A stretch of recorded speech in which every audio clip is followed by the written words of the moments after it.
एक डॉक्टर अपनी डिस्पेंसरी में, अपनी क्लिनिक में बैठ के अपने मरीजों का इलाज कर रहे थे, उनका हाल चाल ले रहे थे।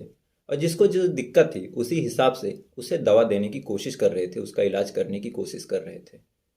इतना चल ही रहा था कि कुछ स्कूटी सवार लगभग 4 लोग स्कूटी से उतरते हैं और उनकी क्लिनिक में, उनकी डिस्पेंसरी में धड़धड़ा के अंदर घुसते हैं। अब जब 4 लोग ऐसे घुसते हैं तो डॉक्टर साहब को लगता है कि शायद कोई सीरियस बात है, कोई सीरियस दिक्कत है। इसलिए डॉक्टर साहब उनसे पूछते हैं कि भाई क्या हुआ, कोई दिक्कत है, कोई परेशानी है। अब डॉक्टर साहब इससे पहले कि कोई बात और बोल पाते, वो 4 लोग अपनी कमर से अपनी पिस्टल को निकालते हैं और इन डॉक्टर साहब के ऊपर लगातार फायर करने लगते हैं और लगभग 31 गोली मारते हैं। अब जाहिर सी बात है, 31 गोली किसी आदमी को लगेगी तो उसकी मौत हो जाएगी। तो डॉक्टर साहब की भी मौत हो जाती है। और मौत होने के बाद जब पुलिस आती है और इस मामले की जांच करती है तो इस मामले से जुड़ा एक ऐसा मामला, एक ऐसा वाकया सामने आता है और ऐसे बदले का खौफनाक मंजर निकल के सामने आता है। इससे पहले मैंने और उस शहर ने तो ऐसी घटना, ऐसी दुर्दांतता तो नहीं सुनी थी। तो आदाब, नमस्कार, जय हिंद, वंदे मातरम। मैं आपका अपना ठाकुर प्रखर सिंह। आज मैं जिस कहानी के साथ, जिस सच्ची घटना के साथ हाजिर हुआ हूँ, इस कहानी में, इस घटना में बदले का ऐसा खौफनाक मंजर, ऐसी मानसिकता और बदला लेने का ऐसा तरीका शायद इससे पहले उस शहर के लोग ने और मैंने भी ऐसी चीज़ नहीं सुनी थी। और इस कहानी की सबसे खास बात यह है कि लोग पैसे के पीछे कितना ज़्यादा पागल हो जाते हैं। ये भी अपने आप में इस कहानी में निकल के सामने आएगा कि ये दुनिया में पैसे से बड़ा इस समय ना कोई रिश्ता रह गया है, ना कोई नाता रह गया, ना कोई दोस्ती रह गई है, ना कोई पार्टनरशिप रह गई है।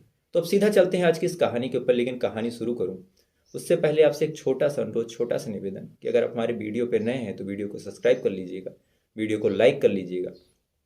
और अगर इस समय आप 8:30 से 9 के बीच में देख रहे हैं तो एक लाइव चैट का ऑप्शन है, आप उस पर आइए। आप वहाँ पे जब कमेंट करेंगे, लाइव में, लाइव वीडियो में कमेंट करेंगे, लाइव चैट करेंगे, तो आप लोग एक दूसरे से भी बात करेंगे। मैं भी एक दूसरी आईडी से आपसे बात करता रहूँगा। जैसे कुछ लोग हैं, जैसे अनवी जी हैं और एक BRA करके हैं, नाम तो उन्होंने अपना बताया नहीं, पंजाब के हैं। ऐसे लोग अक्सर आते हैं, उनसे बात होती है, सवाल जवाब होता है, एक दूसरे का हाल चाल मिलता है। तो ये चीज़ें बड़ी अच्छी लगती हैं। फैमिली में एक स्ट्रॉन्ग बॉन्डिंग भी होती है। तो प्लीज़ आप लोग ज़रूर आइए, लाइव चैट कीजिए और कहानी में कोई कमी, कोई सुझाव, कोई सजेशन हो तो उसी वक्त आप दे दीजिए। तो अब सीधा चलते हैं आज की इस कहानी के ऊपर। तो 8 मई 2022 उत्तर प्रदेश में एक जगह है बुलंदशहर। बुलंदशहर में एक थाना लगता है गुलावटी। वहीं पे एक डॉक्टर सादाब की डिस्पेंसरी थी, उनका क्लिनिक था। कहने को तो डॉक्टर साहब झोला छाप थे, उनके पास कोई ऐसी डिग्री नहीं थी, कोई ऐसा सर्टिफिकेट नहीं था जिसके दम पे वो ऐसा काम कर सकें। लेकिन बिना किसी डिग्री के भी उनके इलाके में, जहाँ पे वो बैठते थे, उस इलाके में उनका काफ़ी नाम था। लोग दूर दूर से उनका इलाज करवाने आते थे। चर्म रोग विशेषज्ञ माने जाते थे। अगर किसी को कोई स्किन प्रॉब्लम हो तो डॉक्टर सादाब के पास सबसे पहले लोग आते हैं। इसलिए उनकी डिस्पेंसरी में काफ़ी ज़्यादा भीड़ भी लगी थी। और 8 मई लगभग दोपहर का वक्त था, 12 से 1 के बीच। ऐसी ही भीड़ उनकी डिस्पेंसरी में लगी हुई थी, अपने मरीजों का इलाज कर रहे थे, उनसे बातचीत करने की कोशिश कर रहे थे। और जिसको जो दिक्कत थी, जो प्रॉब्लम थी, उसी हिसाब से डॉक्टर सादाब उन्हें दवा देने की कोशिश कर रहे थे कि लगभग दोपहर के 1-2 बजे 4 स्कूटी सवार उनके केबिन में धड़धड़ा के आते हैं। जब ये 4 लोग आते हैं तो डॉक्टर साहब को लगता है कि शायद कोई दिक्कत हो, कोई परेशानी हो। तो डॉक्टर साहब उनसे पूछते हैं कि कोई दिक्कत, कोई परेशानी, मतलब कोई समस्या हो तो बताइए। अब जब डॉक्टर साहब ऐसा पूछते हैं और इससे पहले कि और कुछ पूछ पाते, वो 4 लोग अपनी कमर से पिस्टल को निकालते हैं और डॉक्टर साहब को गोली मार देते हैं। एक गोली सर में लगती है, 2 गोली सीने में लगती है, एक गोली पेट में लगती है और एक गोली शायद कंधे पे लग जाती है। 6 गोली लगती है, डॉक्टर साहब गिर जाते हैं। और जाहिर सी बात है कि ये 6 गोली बड़े नाजुक अंगों पे लगी थी, जैसे सर पे, सीने में, पेट में। तो डॉक्टर साहब की ऑन द स्पॉट मौत हो जाती है। लेकिन इसके बाद भी वो जो 4 लोग आए थे वो फायर करना बंद नहीं करते। और मरने के बाद भी मान के चलिए कि 25 से 26 गोली मरने के बाद भी डॉक्टर सादाब को मारते हैं। अब गोलियों की जो आवाज़ थी, गोलियों की तड़तड़ाहट की जो गूंज थी, जब पूरे इलाके में फैलती है, आवाज़ आती है, तो पहले तो जो क्लिनिक में और लोग बैठे थे वो उठ के वहाँ से भाग जाते हैं, अपनी अपनी जान बचाते हैं। उसके बाद जब गोलियों की आवाज़ शांत होती है, ये 4 शूटर्स वहाँ से अपनी स्कूटी पे निकलते हैं तो फिर बाकी आसपास के लोग और वो लोग जो पहले से बैठे थे वो आते हैं, डॉक्टर साहब को देखते हैं, तो डॉक्टर साहब तब तक मर चुके थे। अब लोग घबरा के पुलिस को फ़ोन करते हैं, पुलिस आती है, बॉडी को कब्जे में लेती है। पुलिस देखती है कि एक आदमी को बुलंदशहर जैसे शांत इलाके में 31 गोली मार दी गई। तो अपने आप में बेहद बहुत बड़ा वाकया था, बेहद चौंकाने वाला वाकया था। तो 31 गोली मारी गई। अब पुलिस को समझ में नहीं आ रहा जांच कैसे करें। सबसे पहले पुलिस बॉडी को कब्जे में लेती है, पोस्टमार्टम के लिए भेजती है और डॉक्टर सादाब के घर वालों को इन्फॉर्म करती है कि आपके घर के जो डॉक्टर हैं सादाब, उनके साथ ऐसी चीज़ हो गई है, उनकी गोली मार के हत्या कर दी गई है। अब पुलिस को लगता है कि 31 गोली मारी गई तो जरूर किसी से कोई रंजिश रही होगी, किसी से कोई दुश्मनी रही होगी। क्योंकि अगर किसी की हत्या 2-4 गोली में ही हो सकती है तो 31 गोली मारने का क्या काम था।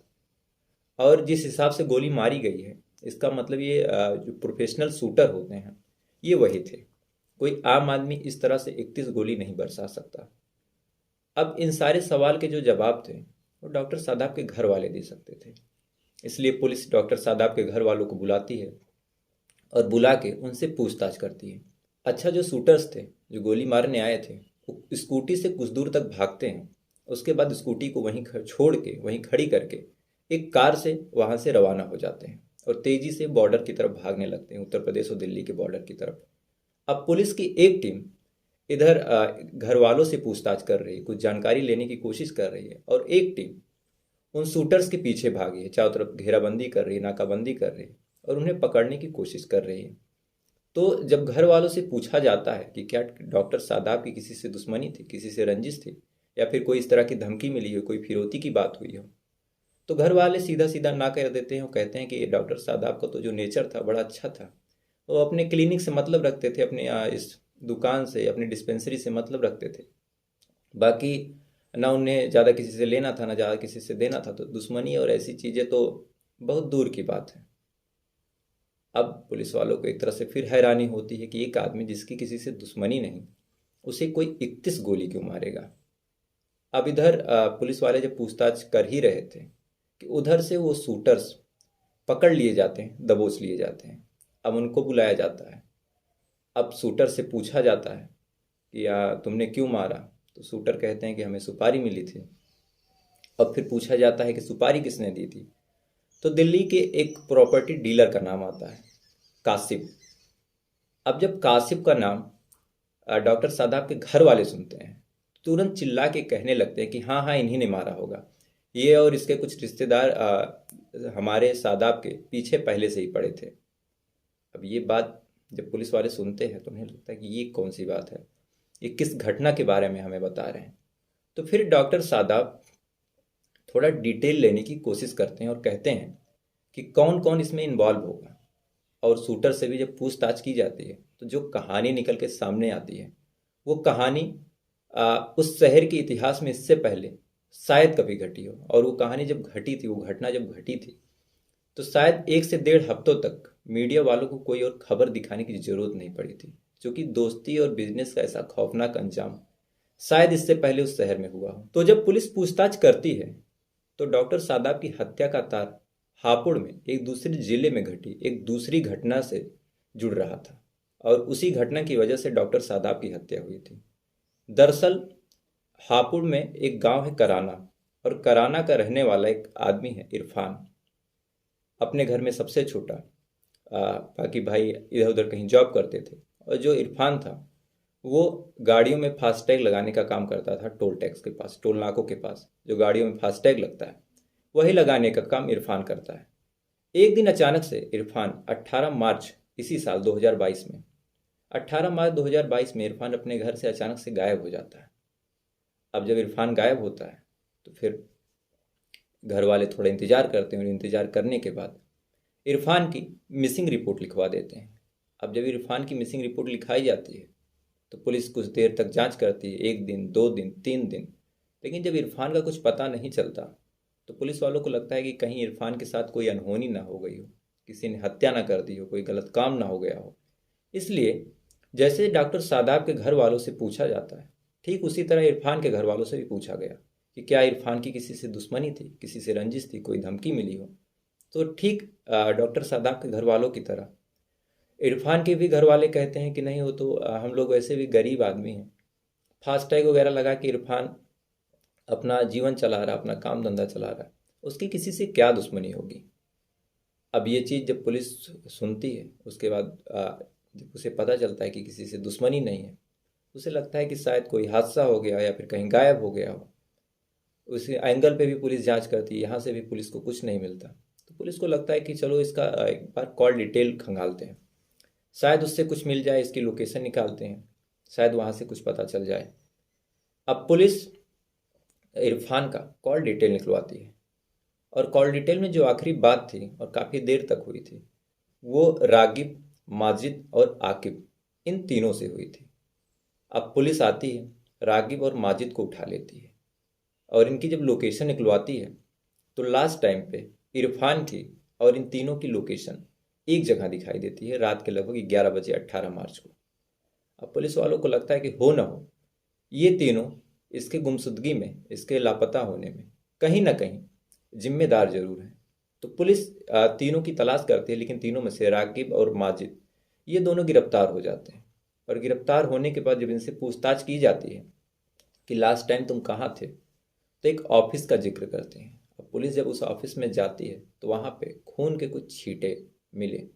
अब पुलिस को एक पुख्ता सबूत मिल चुका था कि इस ऑफिस में ये दोनों लोग थे, तीनों लोग थे, लेकिन दो गिरफ्तार हुआ है और वहाँ पे खून के छींटे भी हैं। तो इसका मतलब यहाँ पे कुछ हुआ जरूर है।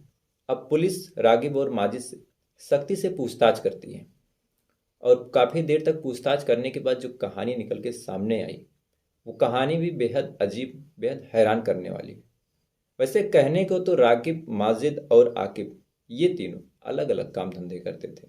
राकिब का ढाबा था, माजिद चाय की दुकान लगाता है, और आकिब राकिब के ढाबे पे काम करता है।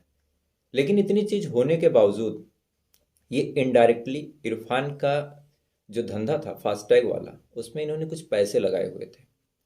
इसी क्रम में जब ये लोग पैसे मांगते थे, इरफान के पास पैसे थे नहीं, इरफान पैसा दे नहीं पा रहा था, तो इन्होंने 18 मार्च को इरफान से मिलने का फैसला किया। इरफान को उसी के ऑफिस में बुलाया, और बुलाने के बाद इन लोगों ने पहले तो बैठ के शराब पी, और शराब पीने के बाद फिर पैसे की बात शुरू कर दी। अब जब पैसे की बात शुरू हुई, इरफान के पास पैसा था नहीं, तो बात धीरे धीरे बहस में बदल गई, और बहस बदल के हाथापाई पे उतर आए ये लोग। अब ये तीन, इरफान अकेला शराब के नशे में। उसके बाद जब हाथापाई होती है, हाथापाई में इरफान भी कुछ इनके ऊपर अटैक करता है, हमला करता है अपनी डिफेंस में। तो फिर इनका गुस्सा सातवें आसमान पे जाता है। उसके बाद ये इरफान का गला घोट के हत्या कर देते हैं, और हत्या करने के बाद बॉडी को छुपाने का जो खौफनाक तरीका अपनाते हैं, ये जानने के बाद मानवता भी अपने आप में शर्मसार हो जाए कि कोई दोस्त अपने ही दोस्त के साथ ऐसा कैसे कर सकता है। ये इरफान की बॉडी को 31 टुकड़ों में काटते हैं, और 31 टुकड़ों में काटने के बाद उसको अलग अलग जगह पे दफना देते हैं। और जो ये आकिब था, राकिब, माजिद तो गिरफ्तार थे, ये जो आकिब लापता था, ये डॉक्टर सादाब का भाई था। अब आकिब बुलंदशहर का, और ये दोनों हापुड़ के। तो आकिब कुछ दिन तक गायब चलता है, फिर आकिब गिरफ्तार किया जाता है, और इस मामले का जो मुकदमा है ये चलने लगता है, एफआईआर होती है, मुकदमा चलता है। और आकिब की जो पैरवी है वो डॉक्टर सादाब कर रहे थे अपने भाई के बचाव में। वकालत का ये सारा काम, जो खर्चा होगा, ये सारी चीज़ें देखना डॉक्टर सादाब कर रहे थे। इसी वजह से जो इरफान का भाई इमरान है और इरफान का जो साला कासिब, ये दोनों बैठते हैं और बैठ के सोचते हैं कि अब खून का बदला खून से लिया जाएगा। लेकिन अब कैसे लिया जाए, ये भी अपने आप में एक सोचने की बात थी। तो जो कासिब है, इरफान का साला, वो प्रॉपर्टी डीलिंग का काम करता था, और इसी वजह से इसका कुछ ऐसे काम करने वालों से, शूटर से, गैंगस्टर से उठना बैठना लगा रहता है। एक दिन ये इसी क्रम में जब ये खोजबीन कर रहा था, तलाश कर रहा था, तो इसकी मुलाकात समीर, वाजिद, आदिल, इन सारे लोगों से हो जाती है। और ये प्रोफेशनल शूटर्स थे। ये उनको सुपारी देता है, सारी बात बताता है, और कहता है कि जैसे 31 टुकड़ों में काटा गया था, ठीक वैसे ही तुम 31 गोली मारोगे। इसीलिए ये चारों लोग आते हैं, तो डॉक्टर सादाब को जब 2-3 गोलियों में ही डॉक्टर शादाब की मौत हो जाती है, उसके बाद भी ये ताबड़तोड़ 31 गोलियां डॉक्टर शादाब पे बरसाते हैं। उसके बाद बरसाने के बाद ये इसमें कई लोग और गिरफ्तार हुए, जैसे जिसने स्कूटी मैनेज की थी, जिसने कार मैनेज की थी, और इरफान का भाई इमरान और उसका एक और भाई, ऐसे ऐसे करके 5-6 लोग और गिरफ्तार होते हैं। मामले का समापन होता है और बदले का ऐसा खौफनाक मंजर जब निकल के सामने आता है, तो इस घटना की जो सुर्खियाँ थी, सारे देश की मीडिया ने बटोरी थी। तो फिलहाल ये थी पूरी कहानी। उम्मीद है आपको कहानी पसंद आई होगी, और अगर पसंद आई हो तो प्लीज़ एक लाइक एक सब्सक्राइब कर लीजिएगा। क्योंकि जब आप लाइक करते हैं, सब्सक्राइब करते हैं, तो इसमें कुछ लगता नहीं है, बस एक बटन दबानी है तो दबा दीजिएगा। और अगर आप लाइव देख रहे हैं तो लाइव चैट पे बात कर ही रहे होंगे, नहीं कर रहे हैं तो प्लीज़ करिए। और डेली कहानियाँ 8:30 बजे रात को लाइव होती हैं, तो आप लोग 8:30 बजे ही आके देखा कीजिए। आप 10, 20, 50 लोग जब देखते हैं एक समय पे, तो बहुत ऊर्जा मिलती है, बहुत खुशी मिलती है। तो प्लीज़ लाइव ही देखिए 8:30 बजे, और कमेंट्स कीजिए, रिप्लाई दूंगा, और देना भी चाहिए, मेरा काम ही है, इसीलिए तो बैठा हूँ। और एक दूसरे से भी बात कीजिए, हाल चाल लीजिए। किसी को कोई दिक्कत, किसी को तकलीफ़ है, तो एक दूसरे के साथ ही हम लोग खड़े होकर सबकी दिक्कतों को, सबकी तकलीफ़ों को दूर कर सकते हैं। तो फिलहाल ये थी पूरी कहानी। अब आपसे कल फिर मुलाकात होगी किसी नई कहानी के साथ 8:30 बजे। तब तक अच्छे रहिए, खुश रहिए। जय हिंद, वंदे मातरम।